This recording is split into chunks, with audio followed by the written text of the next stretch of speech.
to delete all of your messages on Facebook Messenger at once. Hey everybody, welcome back to our YouTube channel. So without any further delay, let us jump right into the process.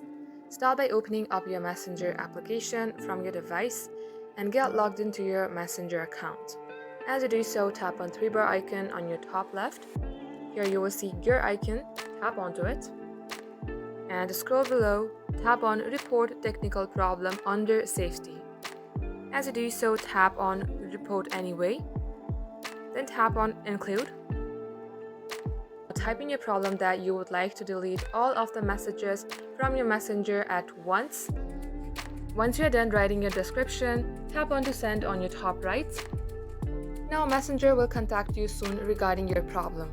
All you have to do is stay updated. That wraps up today's tutorial. Thank you for watching the video till the very end. In case it had helped you in any ways, then make sure to like and subscribe. We will get back to you soon with more tutorials like this. In the meantime, stay updated.